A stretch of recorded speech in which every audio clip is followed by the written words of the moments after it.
여러분 안녕하세요. 금융자산관리론 수업 시작하겠습니다. 지난 시간에 우리가 증권시장선 설명했었어요. 증권시장선의 의미 그리고 간략하게 증권시장선이 어떻게 도출되는가 하는 것까지 보여줬습니다. 아마 여러분들 노트 페이지로 64페이지인가요? 그쯤 보면 이게 나올 겁니다. 한번 찾아보세요. 그래서 이제 그 결론적으로 개별 증권의 기대 수익률은 다음과 같은 선형 방정식에 의해서 도출이 된다. 그거는 이제 여기서 무위험 수익률 RF와 체계적 위험인 베타 그리고 시장 초과 수익률, 초과 수익률이라고 부릅니다. 이거를 여기 기울기죠. 마치 여러분들이 우리 중학교 때 배웠던 1차 방정식 y는 a 더하기 b 곱하기 x. 그러면 이거 그림을 어떻게 그래요? 이렇게 나오죠. 기울기가 b가 되고요, 절편이 a가 되고 y, x. 이렇듯이 y에 해당되는 것이 개별 수익률이고요, x에 해당되는 것이 베타 i, 개별 증권의 체계적 위험을 나타내는 값이죠.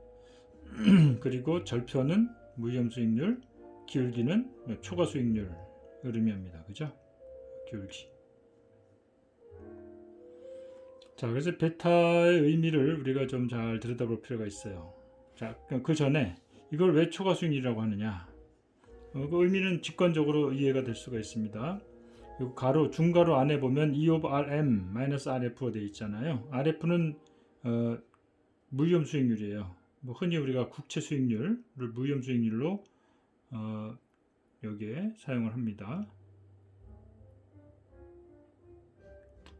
그리고 E of RM은 주식시장의 평균적인 전체적인 수익률을 의미합니다. 그래서 M은 마켓을 의미하고요, 마켓 전체의 그 모든 위험 자산을 다 포함하는 그 포트폴리오의 수익률의 기대값이라는 뜻이죠. 그래서 주식시장을 예를 들면은 종합주가지수의 어떤 그 기대 수익률이다 생각하면 됩니다. 그러니까 주식시장의 평균적인 수익률에서 무위험 수익률, 즉 국채 수익률을 빼면은 국채에 투자하는 것 대비 주식시장에서는 얼마나 더 수익을 올릴 수 있는가, 그 차이를 나타내는 거예요. 이 차이는 평균적으로 양의 값을 가집니다. 양의 값을 가진 이유는 주식시장은 국채는 무위험인데 주식시장은 위험 자산들이잖아요. 위험이 커지면 수익률도 커지는 것이죠. 그래서 기대값이 커지기 때문에 이 값은 대체로 양의 값을 가져요. 그래서 그래프를 그려보면은 이런 그래프 나오는 것이죠. 베타가 되고요, E of RM이 되고요, RI 되고, 기울기가 바로 양의 값을 가지는 거예요. 초과 수익률이 되는 것이죠.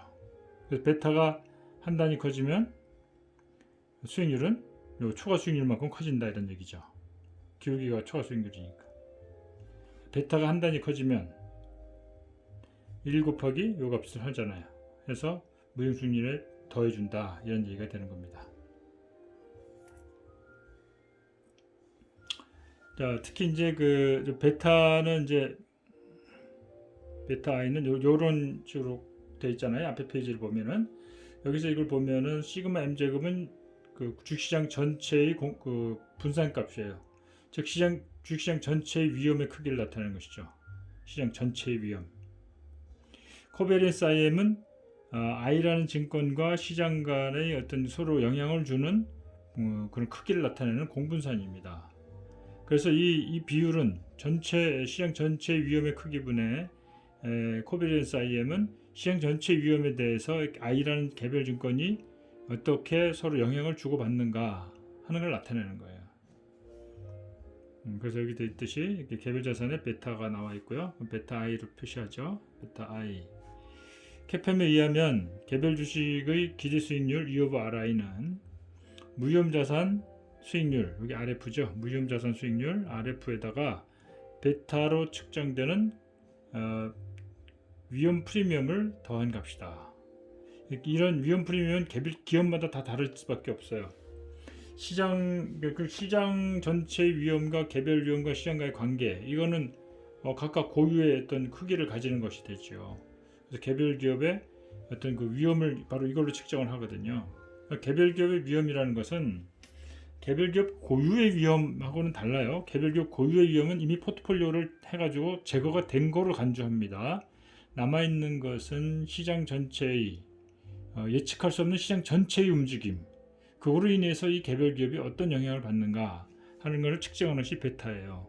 결국 이것이 체계적 위험을 나타내는 것이죠. 왜 체계적 위험이죠?